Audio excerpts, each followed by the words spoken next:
does he do? He might go all the way. He gives it a ride. It's a chance. It'll be a goal. Beauty, buddy. Wants me rolling through. He can. Come at the moment. Come at the champion.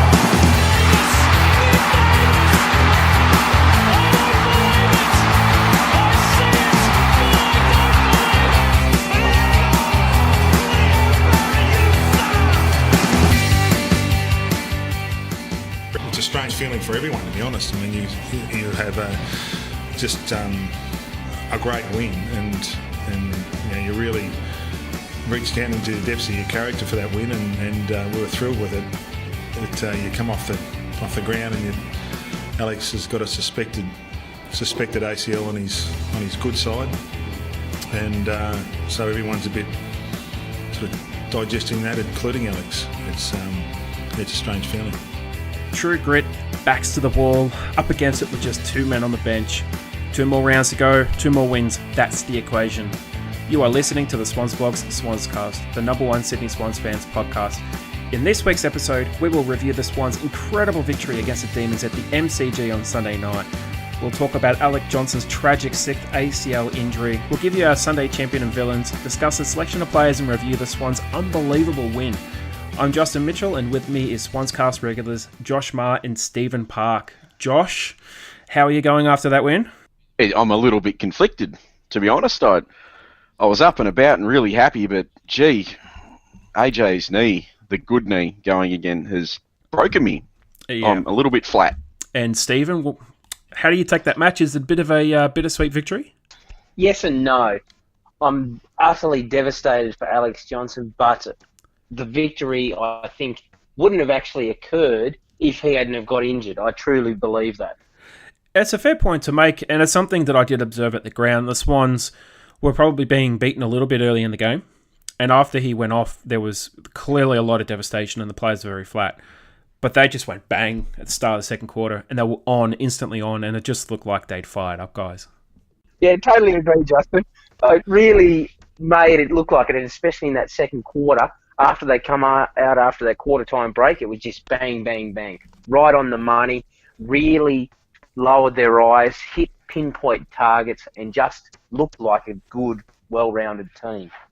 You have to wonder why it takes something. If you're right, Steve, you'd have to wonder why it takes something like AJ, potentially having a career-ending injury now, to actually play the kind of football that they keep saying that they know how to play. Yeah. Yeah, I can see that what you're saying, Josh. I think it's actually about the fact that they were actually low on rotation, so they actually had to kick mark up and down the field to actually save some energy. And I think it actually made them lower their eyes. It wasn't just the fact that Alex Johnson went down. It was also that they lost Nick Smith off the back line as well. Yeah. It completely changed that dynamic. Justin? Yeah, but we had a lot more running. We actually ran and carried the ball a lot in the second as well. Like, we went kick after half-time. But I just thought that the second quarter this week and the third quarter from last week were very similar in the way we handled the ball. But it needed a spark, They just needed a spark to get into the game. And if it took AJ's injury to get it happening, kind of disappointed that it would take something like that to get us moving. Yeah, 100% agree. But look, sometimes you need a bit of an emotional rod to play like that. And we all know the Swans are capable of playing like that. They played 2 amazing quarters, really. They kicked 6 goals in the second and a third to Melbourne. So I think they kicked 5 all up in those same quarters. It was 6 goals to 4 in the third quarter. And that was a really entertaining quarter to watch too. But look, top of the agenda, obviously, we're talking about the very unfortunate, the luckless defender of the Swans, Alex Johnson. He did his right ACL late in the first quarter, so the vision was pretty much innocuous. It was just, went for the ball, his leg kind of stretched out. I thought it might have been a hamstring or an ankle, and he just sort of went to the ground holding his right leg. It was probably the most innocuous ACL injury you'll ever see. Unfortunately, it's his good leg. He has confirmed through Tom Harley that it has been ruptured, so we don't know what he's going to do yet. If he does a LARS, he could be back before preseason. If he does a full knee reconstruction, that might be it, I think. No, I don't know whether he'd go for another LARS, because it was the LARS grafts were the ones that kept getting infected. And Stephen? That's right. That was the original first one, wasn't it? With the Lars. No, he had a traditional for the first one, but the two that got infected, because he re-broke the original one. He came back for the first quarter of a NEFL game or a preseason game, sorry, and popped the first one, and then he had two Lars grafts after that, and it was the two Lars grafts were the two that got infected. So Yeah. I don't know whether they'd be willing to go back for another Lars, would they? I don't know. I don't think so. And his fourth surgery was a traditional, but they had to go back in and pretty much take out what they did because it was infected still. So, yeah, it's a bit of a hard one to take. It's a bit weird at the moment because it is a position on the field we actually have a lot of depth in, our defence, but almost all of our backup defenders are now injured or out. So you've got Harry Marsh injured, Heath Grundy, he's absent through personal reasons. AJ's now injured, Laidler retired. Colin O'Riordan, he's an option, but he's more like a back pocket, back flank. Someone else is Jack Maybaum, but hasn't debuted yet, so that would be literally throwing him in the deep end, almost as deep as it possibly gets. Given GWS this weekend have won 9 from 10 games, but they are dropping like flies, even worse than the Swans at the moment. So, quick thoughts, guys. I'll start off with you first, Stephen. Who do you think will actually come in for AJ this weekend? Do you think he'll go around again next season? Do I think he'll go around again next season? Yes. I actually think no, but I am hoping yes. I really hope that he goes for another operation and he actually gets it right, and I actually hope that he gets another 50, 100 games out of him, because even though he only played one game and basically a quarter, he looked okay in both games that he played until he got hurt. And after what Mason Cox said about him, it was a pleasure to play on him last week. I truly hope that he comes back.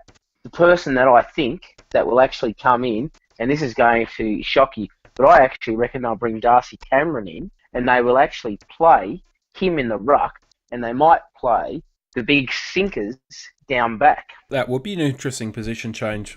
And Josh, what do you Wow. think as well? Well, that's not completely crazy when you consider how average Lob can be as a ruckman, and let's face it, GWS only have one ruckman now. Potential replacements, so I think it's too late in the season to try and debut Maybaum. It's anyone's guess where Reg is at. I think we're probably more likely to see something, something like Alir doing that role instead, and in Alir's place they'll bring in, Colin O'Riordan and Robbie Fox. who's the bloke who just got suspended? No, Zach Jones as well. Oh, shit, Zach Jones. I had an absolute brain fart just then. I'll bring in Zach Jones and mix up the back line a little bit, but I don't know. I actually don't know how they're going to cover this now. Yeah, I can't see an option at the moment. It's a lot of dangerous territory we're playing in, because Johnson, Grundy, Arsh, Melican, Reed, basically they're 5 of our top 6 big backmen, because the only one left is Rampy. Yep. Yeah, it's not a great situation to be in. No. The back And 6 has been Rampy our one actually got- constant. Yeah, you're right, and that's Rampy. And just as Stephen's touching on, Rampy's basically been our linchpin, our rock, our anchor, our anvil in the back line. And if we lose him, oh man, it's going to be real difficult to see us win anything in the back line going forward, especially with Smith now. And the other news coming out of the match is Smith has done his hamstring. So depending on the severity, we're looking at least 3 to 4 weeks. I'm hoping that it's going to be available for round 1 of the finals, or week 1. So that's 4 weeks away. So you got the next 2 matches, then you got the bye. I think they're still doing the bye this year, which is 3 weeks, and the 4th week would be that match. So he's hoping he's available for that match. That's if we make it, Justin. Yes, big if. There's no guarantee. Yeah. No. That's if we make it. And as I touched on early in the intro, 2 matches, 2 wins, that's the equation. Listening to the radio, and also if you have a look at the road ahead on the AFL website, they comment on the different teams' road ahead. So basically for Geelong, they need teams to lose. Their fate is pretty much out of their hands. They have to keep winning, but they need teams above them to lose. Same with Essendon. Melbourne have a real difficult draw. They play West Coast and GWS. They play West Coast away, GWS at home. GWS play us and Melbourne. Hawthorn play us, and I can't remember who else they play. So if we just win the next 2 games, we finish top 4. It's not even debatable. We finish top 4 if we win the next 2 games. That's it. Because we played the 2 teams in the top 4. Doesn't matter if Collingwood win them, because they'll be finishing above us if they do. But we can at least finish 4th. And if we only win one, we're anywhere between 5th and 10th, I guess. Yeah. Just off the top of my head. Yeah, and then it becomes result-driven. If we win one more, we can't actually get out of the top 8. We only need to win one more. Yeah, but we'll finish in the bottom half of the 8. So if we win one more game, we'll finish 8, most likely. Yeah, and if we actually win both, we'll finish 4th at worst. So that's how absolutely insane this season is that our finish in the season where we finish on a ladder is completely up to us, which is almost unheard of. It's incredible. It's an incredible season. It's an incredible place to be. But look, before we sort of talk about the match itself, we'll do our champions and villains. So, Stephen, could you please give me your Sunday champion? Yes, I can give you my champion, Justin. Easily one of my favourite players from last year. Really, really struggled for most of this season. Has been coming into his own over the last 4 or 5 weeks and had an absolute blinder today. And in my opinion, was easily our best player, Nick Newman. But I'm not saying that he's my hero for today. He's my hero because of the fact of what he did after the game. The tears that he actually shed when he hugged Alex Johnson pulled at my heartstrings like I haven't had in some time. Yeah, that was a pretty amazing picture. And look, I am really impressed with how he's actually transformed himself. And being at the ground, you could actually see how hard he worked throughout the game and what he's actually able to do. Now, Josh, you do have a Sunday champion, but it isn't a Swans champion. Let's hear who it is. Oh, it's not a Swans champion because the 2 Swans I really would have put up for would have been taken by you 2 punks. But the Eagles, the goal after Simon McGovern, for a bloke who's, you know, a key backman to drift forward and to kick the winner after the siren, was just a great finish to what had been a fairly ordinary game for large patches of it. He never even looked like he was going to miss that. He took the mark, he went back, he set up for it, and it was clear on his face. He was going, "It's all right, boys, no Kennedy, but I got this," and he put it through. And I thought, we could use a guy like that, and it's a pity he took a contract with them. Yeah, look, that kick was, for those who haven't seen it, West Coast had, I think, about 40 seconds left, and they were still, 9 points down. And they had it in their back line, their back 50. And the commentators are saying, they're mucking about with it. They've got to get it forward. And they managed to I think they just ran it straight up the guts, and they got it forward, kicked a goal, and there was about 20, 25 seconds left or something in the game. And I think everyone knew that West Coast could still win and that they were going to get it forward because Port Adelaide kept pumping numbers back. West Coast manned them up. They only had one spare. And they had like about a 10-player forward line. It was insane how many players there were. And they still managed to get it McGovern. And that kick was an absolute mongrel. It was like a helicopter, and then it just straightened right towards the end and just went through. Yep, but he just displayed composure and confidence. Absolutely, you know? In his mind, he was never going to miss that kick, and he didn't. No, I just thought it was a good moment. It was a great football moment. I'm like you. I'm glad I watched that as well.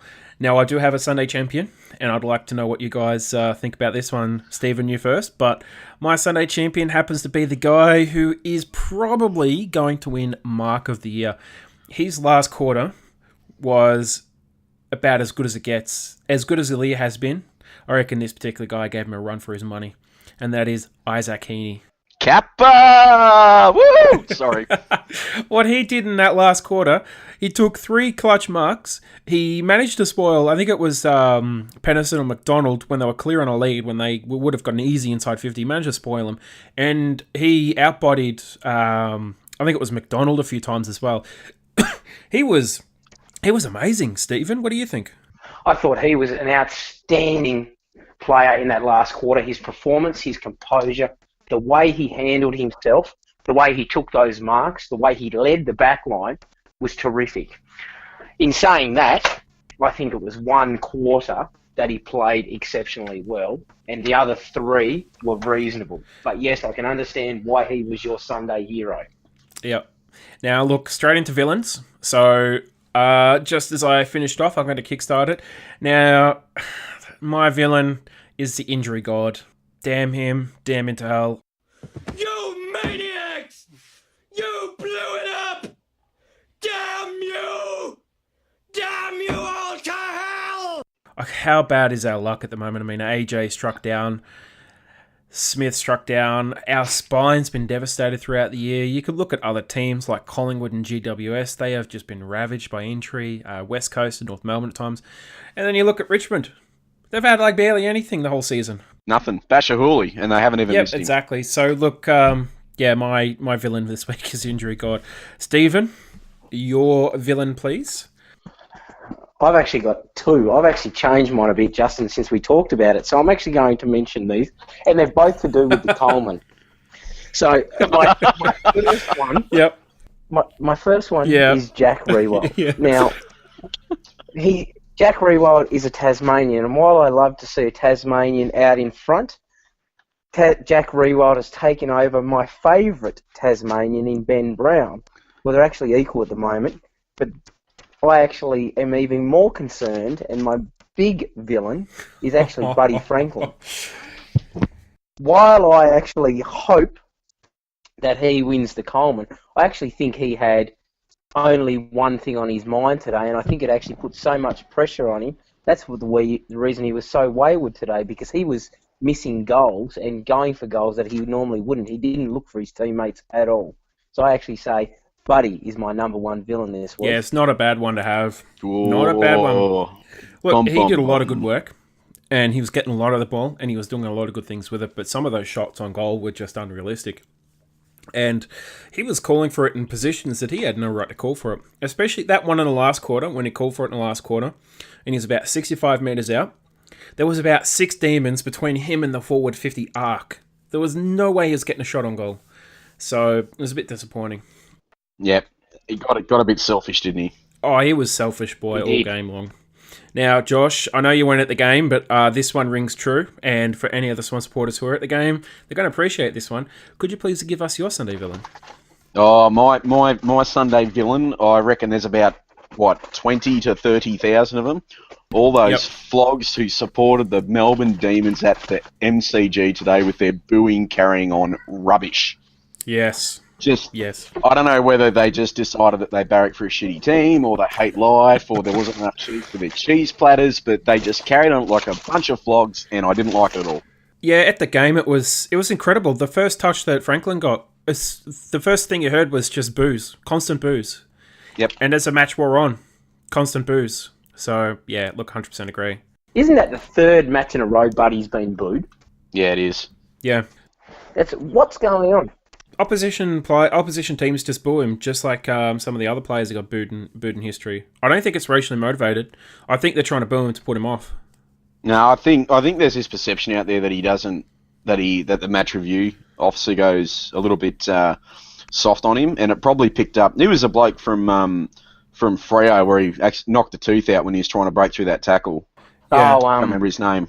No, me either, but I know what you're talking about. Yeah, I think it's been going on a little bit since then. And I just think a bunch of it's jealousy as well. They would never have done it if he still played for Hawthorn. It's just because he plays for the Swans. Yeah, agreed, 100%. But look, before we head into the match review, I'd like to talk about a couple of players and get your thoughts on them. So, Josh, I would like to get your thoughts on Kieran Jack. So, what did you make of his performance? Do you think he can sort of keep it aside, and do you think there's room for him? In terms of what? So you're talking about room for him into next year? Or just even this season, like his performance at the ground, it was better than recent weeks. I'd just like to know what you think. Yeah, look, he looked better, especially in the first half. He was more lively, obviously resting that sort of chronic hip injury he seems to be carrying. Did in the world of good.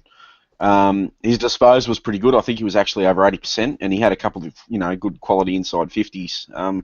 I think, he's going to stay in the team, but he's going to stay in the team for lack of another option at the moment. So I expect him to play out the rest of the year. Yep. Now, Stephen, I'd like to get your thoughts on Nick Newman, your thoughts on his match, and what the future looks like for him, because he is out of contract coming at season's end. That's right, Justin. Well, we've had many conversations about Nick Newman earlier on in the season, and we all thought that he was going to be traded. I'm still unsure. After today's performance, I think we'd be silly to let him go, and I think we need to re-sign him as soon as possible. I thought today he was exceptional. The way he played and his run and carry of the ball and what his meterage gained was outstanding. Have a listen to these statistics. Now I've lost them. That'd be right, wouldn't it? Here we go. 22 possessions, 18 kicks, 4 handballs, 12 marks, 5 tackles, 491 metres gained. Now, seriously. And don't forget, he also had 2 efficient kicks on his right foot. He did Yeah, too. that's right. And 2 inside 50s, and 1 goal assist. That is a pretty good all-round game. I think we would be stupid not to re-sign him, especially if Jake Lloyd is going to go to the Gold Coast Suns like it's looking like.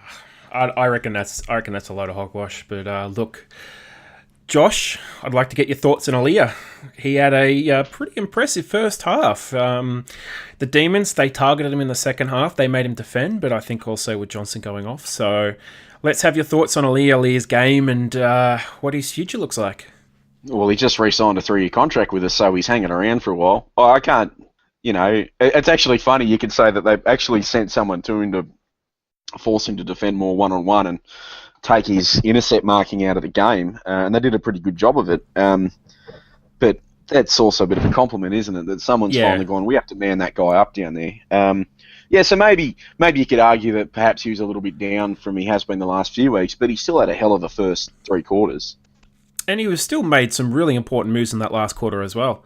There was one particular moment where he got the ball and he just sprinted towards the wing and put it out in front of, I think, Hanbury or someone like that. And we still got the ball inside forward 50 from it. Yeah.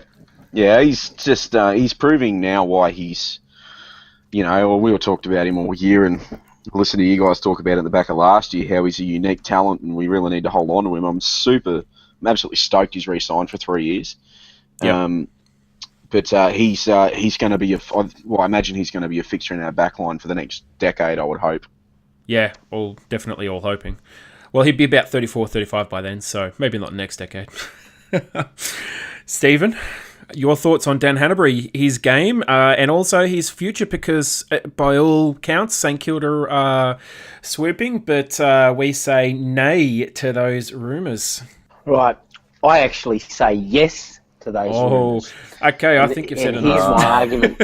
You're talking about my boy here. Yep, be careful. Here's my arguments why. Number 1, I actually think we have multiple people who play his role.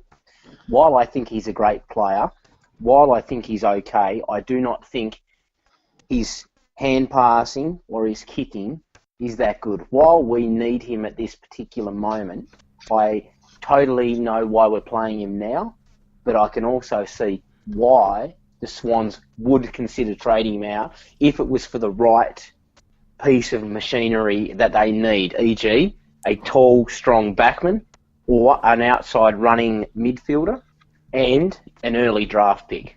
No, it's all fair points. Look, there's been a lot of commentary and a lot of talk about how his body is letting him down. He's lost his pace and this and that, and he's, he should get traded because he's no longer up to the standard. It's kind of amazing what you can see at the ground as opposed to what you see on TV. What you did see at the ground was the fact that he did what he's done pretty much his entire career.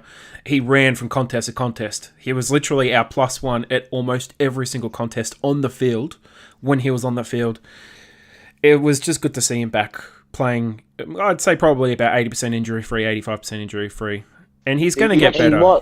While I agree with you, Justin, I have no issues with him staying if he does. But the thing is, you've got Kennedy, you've got Hanbury, and you've got Parker, who are almost identical in the way that they play. And while I'm happy to keep him, I can see the advantages in letting him go if they could get a really classy outside midfielder or a really strong up-and-coming backman. Well, the kind of player I would like us to get, and you're going to have to forgive me for the choice of player, but you're going to understand why. If we were to get rid of Dan Hanbury, the player I bring in is someone like an Andrew Gaff. Someone who can win the ball, but his elite fitness, like Hanbury, allows him to get from contest to contest, and he's that link between the midfield and the forward line. Because when Hanbury hasn't played, and you can see the last couple of weeks especially, we have seriously struggled to get out of defence when he hasn't been there. And tonight, that wasn't a problem. We were able to get out of defence with him there. But look, we'll move into the weekend review, and then we'll take some questions from our listeners a bit later on. But some pretty important stats out of the game. I'll just run off a few of them, and I'll get you guys to chip in as well. But look, we led by 28 points at three-quarter time on the back of 2 consecutive 6-goal quarters. We kicked 6 goals to 1 in the second quarter to take, I think it was about a 17-point lead. And then we kicked 6 goals to 4 in the third quarter to take a 28-point lead. Hayward's goal, probably one of my favourites of the night, which was an absurd goal. Mrs. Bloggs yelled out, "Who's he going towards?" And I said, "He's going to the goals," except it looked like it was almost going to go out in a full. Then it took an absolute right break right in the goal square and bounced over the goalie's head. So it was really good. The goal umpire's head. Obviously, we've talked about AJ and Nick Smith, but the incredible thing was the fact that we have more disposals and a better efficiency for the game. So we had 17 less inside 50s, 8 less contested possessions, but we had 38 marks more. We had 21 contested marks, but less marks inside 50. We had more tackles, but also less tackles inside 50. Even clearances, but we lost the hit-out clearance by 38. We got monstered in that. So, yeah, they are some pretty interesting match stats, guys. Josh, what did you think about the performance despite the facts? Performance despite the facts. I thought we were slow in the first. I really liked the second and third. And then I think if you look at the last quarter, that our uncontested ball and mark numbers are just purely up because we were forced to be defensive. Not only were we under siege for the first few minutes of that quarter, we also had to try and drag out the game. Our guys were clearly tired.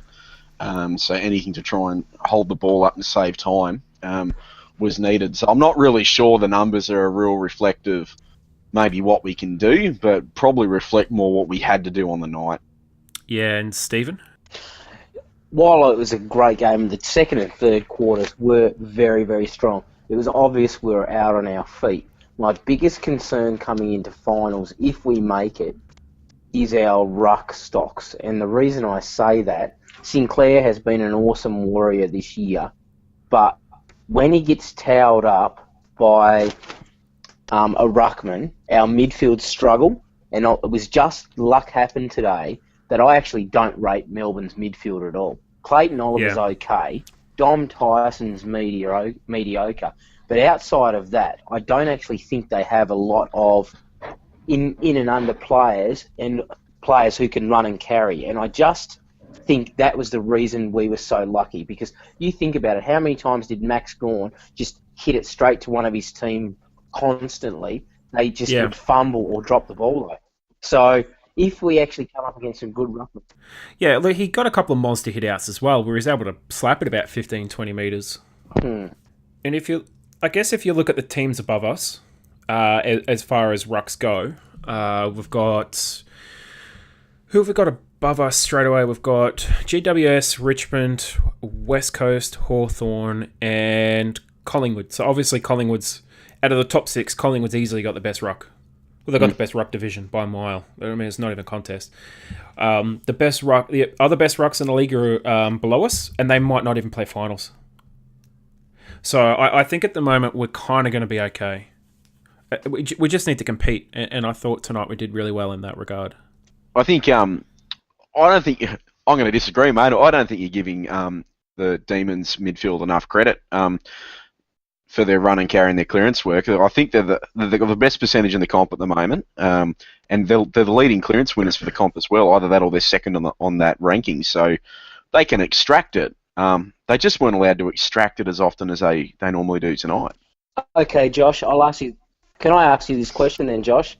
Why is it that Melbourne haven't beaten a side in the top 9 teams this year? They're 12-1 from 10th to 18th, yet they're 0-7 against any team in the top 9.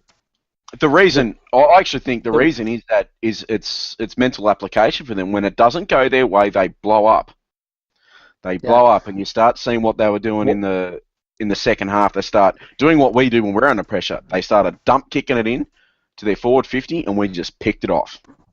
Yeah, but the problem is that the reason for that is because their midfield can't handle any pressure, which is what happened today, and that's what I'm saying. Max Gawn terrific, midfield can't handle pressure, and that's why they can't beat a top side. Yeah, look, they've been flogged a couple of times by the top sides as well. Even sides around them, they've been beaten comprehensively too. But it's interesting because they did look like they could get first hands to ball, and at times they really did, and they really cleared it quite well. And I would say that they were most threatening on the rebound when they're able to get the ball in space, and then they could run in a wave. You could have 3 or 4 of them running together, and they were definitely quicker than the Sydney midfielders. Oh, by the way. Their ball use going inside 50 was probably as bad as Sydney's been all year. It really wasn't good. But even when they got marks inside 50, some of those kicks were the worst kicks I've ever seen in my life.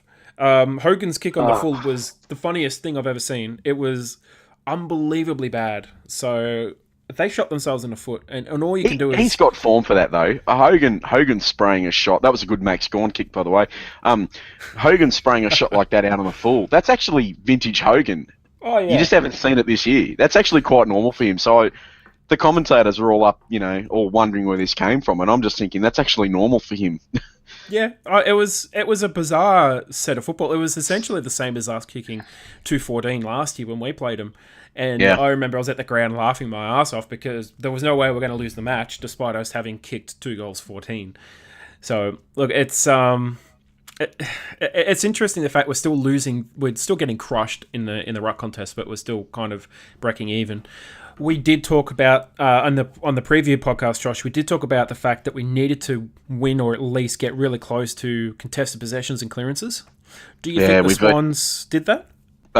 Did we? Well, what do the numbers say? I'm just going to take a guess here. I think the centre clearances are up by 1. I think overall for stoppages we were both equal on 33, weren't we? So yes, we had a good night. Good night. And Stephen? Yeah, really good. So -8 contested possessions isn't too bad. Clearances even. You can't ask for anything better than that. No, look, we had 21 contested marks. And Tom McCartan, I don't think he gets enough credit for what he does. He's only 18 years old. He's a school kid. This kid should still be in high school.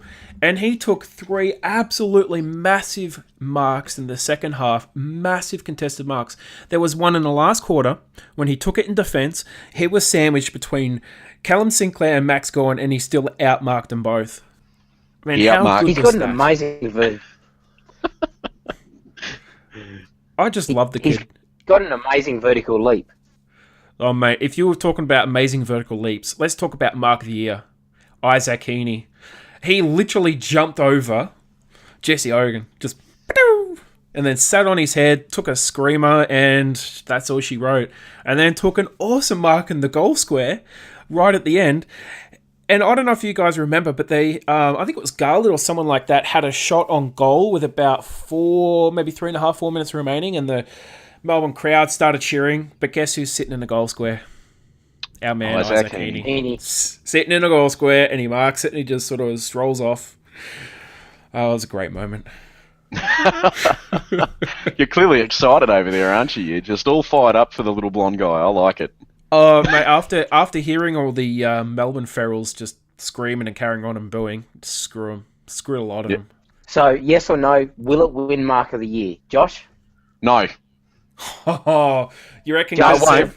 No. And for the Jack Rewalt. You told me before. No, that won't get Mark of the Year for the same reason that Franklin didn't get Goal of the Year last year. And the same reason why Dan Rioli got it, because he's a Tigers player, and they're going to get 500,000 people on the interwebs, and they're going to vote it up. Well, see, that's what I thought would... Yeah, go ahead, Steve. Same reason that Jeremy Howe didn't win it, the goal Mark of the Year last year.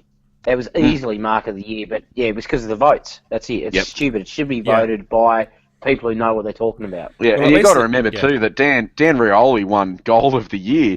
He wasn't even the best goal for his round. No, it wasn't.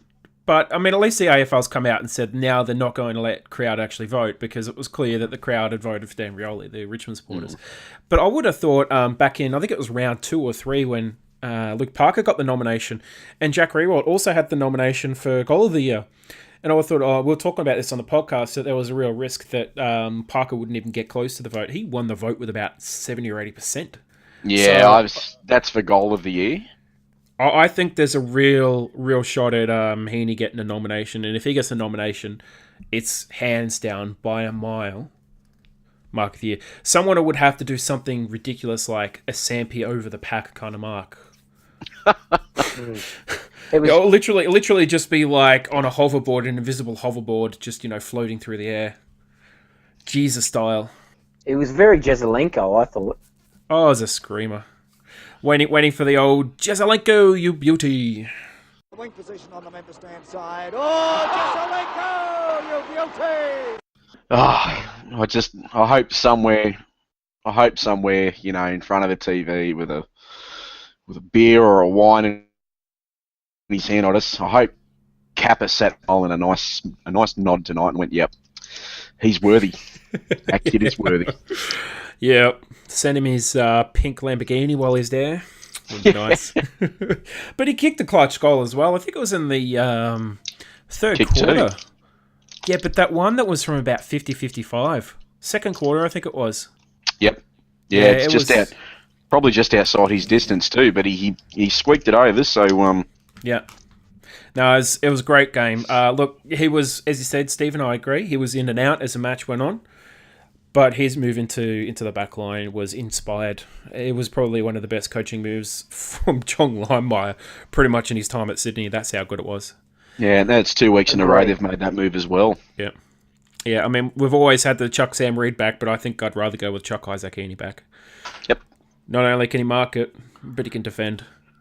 Now, look, just one more thing I want to touch on about the match.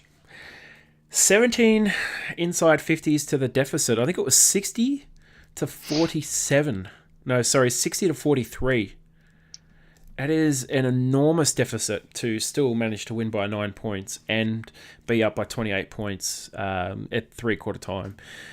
So, look, obviously Melbourne had ball in a string in the last quarter, but do you think it's sustainable, guys, to constantly get smashed in the inside 50s? We've been doing it all year, so I don't think it's anything different. Yeah, and Josh?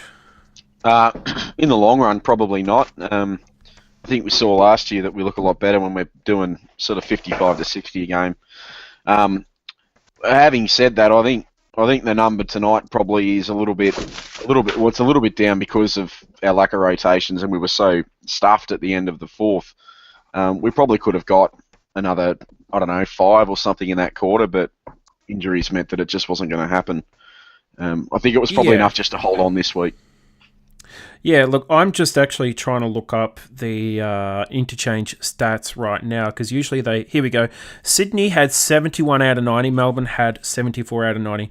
And believe it or not, we actually won the free kick count for about the first time since bread was invented, I think. So it was, in my mind, it was pretty amazing. So very, very impressed with that. Look, let's have a quick chat about the NEAFL. So for those who do or don't watch, the Swans had a come-from-behind win. They had a pretty good come-from-behind win, given the fact they trailed by, I think it was 21 points at quarter time. And they kicked 210 in the second quarter. It was an unbelievably bad performance in front of goals in the second quarter. Now, Dan Robinson, arguably best on ground, 42 disposals, 15 clearances. Darcy Cameron had a massive 72 hitouts. He was unbelievable, and he kicked a bag of goals as well. But look, goals, Rose 3, Stoddard 2 of them in the last quarter. Sternwick's Bell Robinson. Best, I had Rose, Fox, Robinson, Cameron, and Rawdon. Rose was playing midfield, not in his usual forward line role where he sucks. He was playing midfield, and I thought he was pretty crucial to the results. And he got 3 goals. Guys, the NEAFL team, not out yet. I thought they were great, but I would actually disagree with you about Rose. I have to say, I actually did not rate his game at all. Basically had a lot of the ball, kicked those goals, but aside from the last quarter, he butchered it almost every time he touched it. Like in the second quarter, he had 6 kicks and 5 of them went straight to the opposition. Yeah. Look, the second quarter was not a good quarter for the Swans. Let's just put it that way. They should have been up by about 30 points at halftime, and yet they still trailed by 20 odd points. So yeah, it was a pretty poor quarter. But 6-goal last quarter was how they ended up getting back on the black. So they won, keeps their chances alive, and Canberra are actually looking to lock up a top 2 position. Now, we do have some questions from our listeners, so I'm going to go to you first, Stephen, and then Josh afterwards. So, Daniel from Twitter, he asks, whose performance surprised you the most, Dan Hanbury or Nick Newman? Steve? This is a tough one because I would actually say Nick Newman in the fact that it's probably his best game this year, but I'm actually going to say Dan Hanbury because I still have this high expectation of him, and I still personally believe he's not living up to what I expect of him. And I know I shouldn't, but that's how I feel. Yep, that's fair enough. And Josh? Well, I'm the opposite. I think we got out of Hannah's considering his injury and form and lack of preseason. And I think we got out of Hannah's probably as much as we're going to get out of Hannah's this year. But Nick Newman's performance was the surprise for me. For a guy that I still think he's going, I still think he's going to leave the Swans at the end of the year, either asked to be traded or be traded. For a guy to pull that performance out was really quite special, and I just wonder whether it's to do with, on the night, whether it was to do with the AJ injury. And if it wasn't, how come we haven't seen it this year until tonight? It's a great question because a couple of matches ago, I'm not talking to Collingwood one, I'm talking to one before, he was dreadful. We actually talked about dropping him and leaving him in the reserves for the rest of the season. That's how bad he was. But he's turned it around. And look, I would have to agree, Newman, for myself, he was probably the most surprising. He had a bit of I wouldn't say great first quarter, and there was that time when he got caught and he just sort of fell over because he wouldn't kick it on his right foot. But I would say he surprised me the most because he actually started kicking it on his right foot. That's what surprised me. So, yes, I'm going to go with Newman for that one. Now, our second question, Josh, I'm going to go with you first. Heather from Facebook. Yes, it is Heather, SwansCast Heather. Do we have enough firepower to make a finals run, or is it a variation of 27M when we bomb out? I'm going to say yes, but I'm going to say yes with an asterisk in that when teams go into finals who are high scoring teams, they often find, my experience has been that high scoring teams go into finals and then they don't adapt well to the lower scoring environment because the pressure's up. Whereas we sort of already do that. So if we go in there and we're kicking 75, 85 points a game and restricting the opposition in that finals-like intensity, which realistically we should be able to do because our whole game plan has been built on it, I think we should do okay. Whether or not the other teams conform to that, I actually don't think Richmond are going to conform to that. I think they're just going to come out and smash everyone's for the next 2 months and get another cup. But I think we've got enough firepower to go.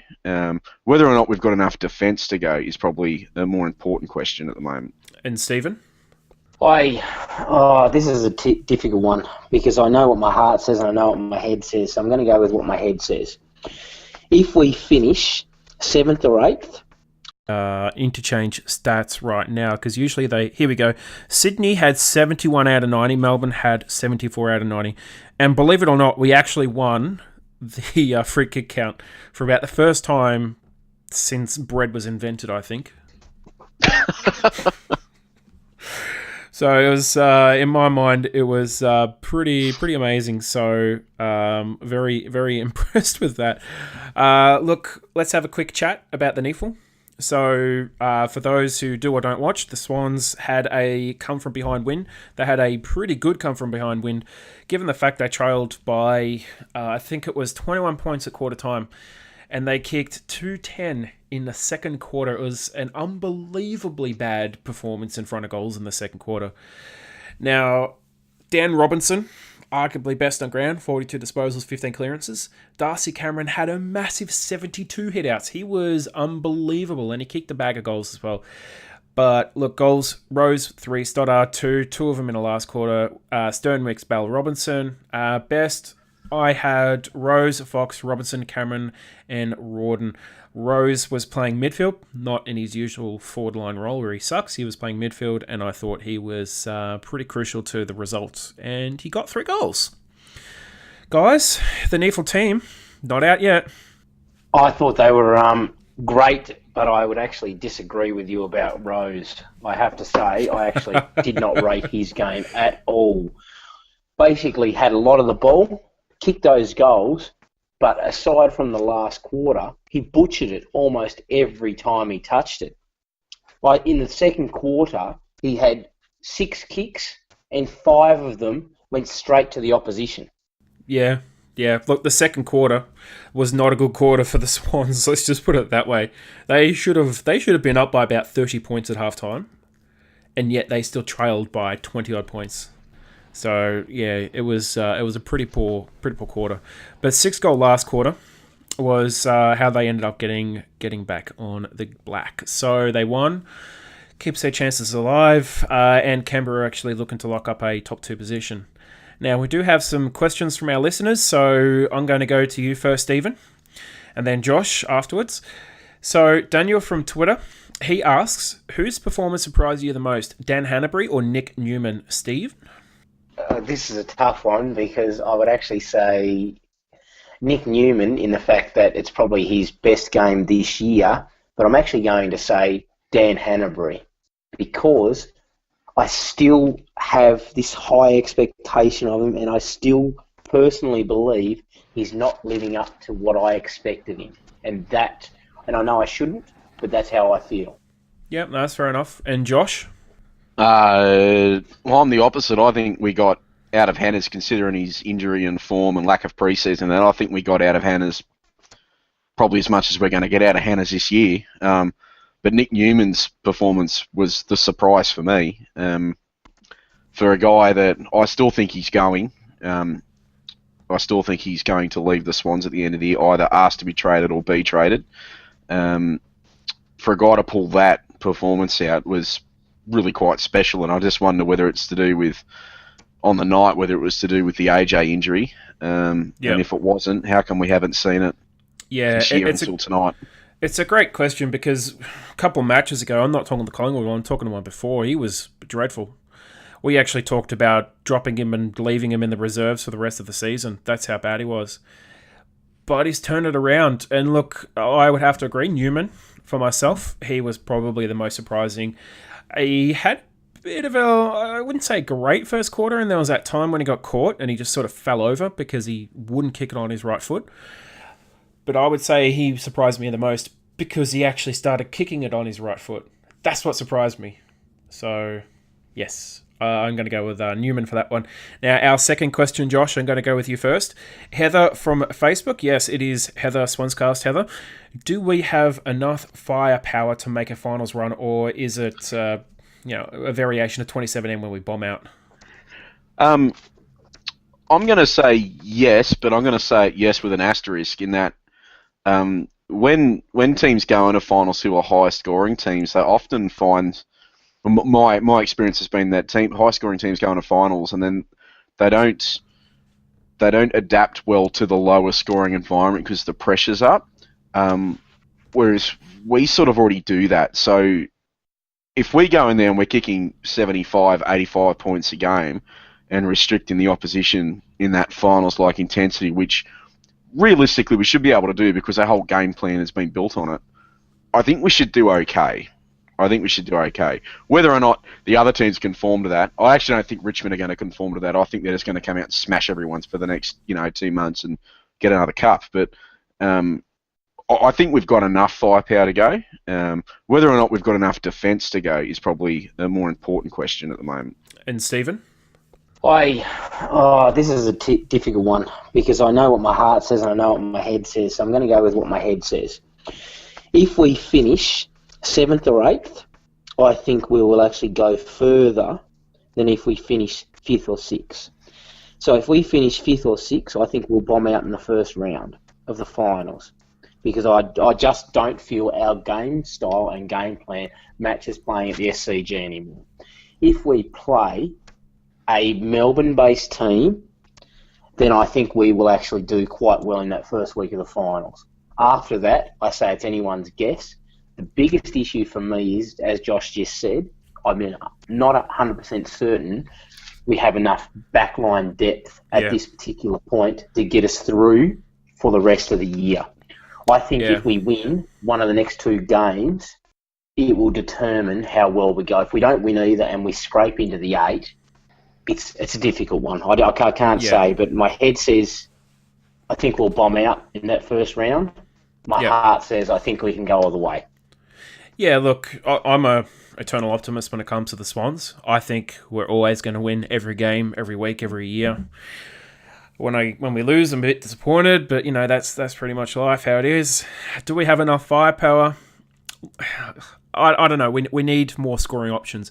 It was good to see this week that we obviously were able to get some scoring options.